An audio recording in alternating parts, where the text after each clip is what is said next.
What would you do if you got into a traffic accident? Would you be paralyzed by fear? Would you call your friend? Maybe call the police? What are you supposed to do?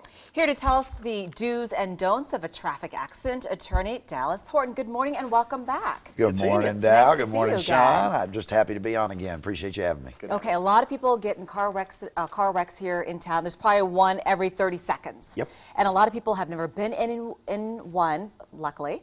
Fortunately, that's the case, but a lot of people have been. What are you supposed to do? Well, if it's not your fault, the first thing you should do is call the police and allow the police to document who's at fault for the accident, because later on, people act real nice at the scene and then tend to later deny anything they may have said to you. It's best to have everybody talk to the police, let the police document it. The police can determine what happened based on what they see on the ground, the skid marks, the angle of the crash. Yes, the angle of the crash, the glass on the road, the oil on the road. They can tell where the impact began and moved to. The matter, we'll call it, plastic and glass. Lets them know where the impact happened. The skids lets them know when you first saw the other vehicle. Should you talk to the other driver? I've been in an accident before with a bus, believe it or not. And the bus guy starts chatting me up. He's like, you know, we could pay for this by check. We don't need to do insurance, any of that stuff. You know, you should always talk to the other driver, because you're always going to be valued or evaluated as a witness later on. And there's witnesses looking at you. And you don't want to seem hateful. Remember, it's just an accident. It's nobody did it intentionally. The worst thing you can do is get out and start screaming at another person, because if you're forced to go to a jury one day, they're not going to like you very much. Because everybody makes a mistake, and we're all Christian or at least religious, and all religions agree forgiveness is important. So we should always be polite. Let them know, hey, I need your information. You hurt me, and I want to call the police. But I understand this is just a mistake. But you know, I'm hurting, and I need someone to document this.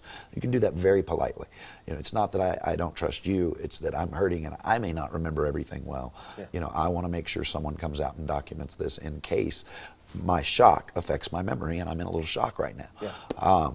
So I would always call the police. I would always speak to the other person. You want their name, their phone number, their driver's license number, and their insurance information.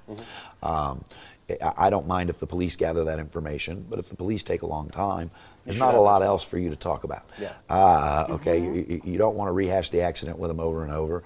They're going to believe what they believe. You're going to believe what you believe. You know, leave your cars where they are, call the police.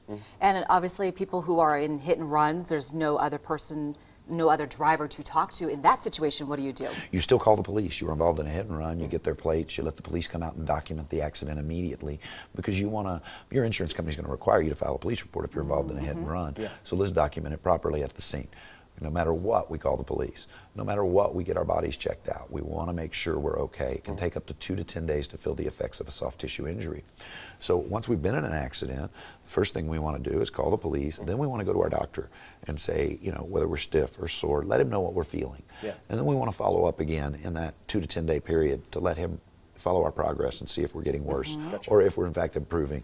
If we're improving, great. If we're getting worse, you know, we're going to have to get more care. One of the best advents as far as technology is concerned is cameras in the cell phone. You should photograph the entire scene. You should not move the vehicles. You should leave them there for the officer as well as your own cell phone. You should document your property damage, any injuries you have, whether you're bleeding or bruised. Document definitely the location of the vehicle as well as the entire scene of the accident. The northbound, the southbound lane, the eastbound, the westbound lane. So a lawyer can later prove how exactly the accident happened and that it was not your fault. I have to talk as far as the location of the vehicles. If it's a relatively minor fender bender, should you move to the side of the road, or should you just leave it there? No, because, and that's such a general question. If you're 65, 70 years old, a minor fender bender can result in a cervical fusion, and that's a case that could be worth well over $1 million.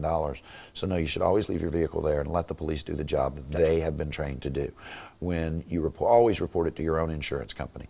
You have a duty to cooperate with them. You'll give them a recorded statement. You'll give them a medical authorization and release. With respect to the third party, you know, and that is the person who struck you's insurance company, we're not going to give them a recorded statement. We were rear-ended. They're going to call us and say, hey, I need to talk to you because I need to find out the facts about the accident. You're sitting at a stoplight hitting the backside. You can't tell them the facts of the accident. They want to get information from you so they can later take your deposition and impeach you under oath. There's no reason to give them a recorded statement. You fax them a copy of the police report. Their client gave a statement to the police. You gave a statement to the police. That's all they need to know. They don't need to know more. Gotcha. Okay, on a different note here, you are sponsoring the Tough Enough Amateur Fighting event, the I love championship that's these. coming up. I Tell us love about these. this. Okay, I love this. My firm's sponsoring it this Friday. It'll be January 27th. The tickets are $25 to $50. It's a smaller venue. If you love the UFC, you'll absolutely worship this. It's at the South Point. It starts at 7:30. It's going to be a ball. Come out and watch fights with us. This stuff is so much fun. These kids are such good fighters. They spring when they get the title straight to UFC and to the Strike Force. These are the up-and-coming, really good fighters. They're a lot of fun to watch, and it's not, $500, $700, $800 like the UFC. Yeah. You really get to enjoy it.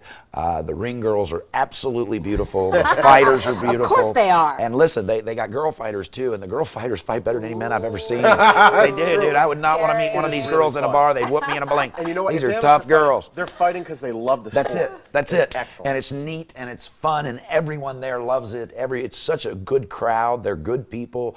Everyone there is there for the love of the sport. There's no aggression or meanness. Yeah. Everyone's having a great time. Very quickly, how do we get tickets? Well, you can buy them from the South Point. Go to the South Point. Yes, Excellent. you can buy those tickets at the South Point, and they are a ball. And I will be there this Friday. I hope y'all come out and see us. Yeah, Dallas, meet pleasure. Dallas there. Hey, thanks for having me. Thank you so much. All right, Dallas's firm is located on Southeastern Avenue. If you need his legal advice, give a buzz at the number on your screen or check out his website, gdallashorton.com.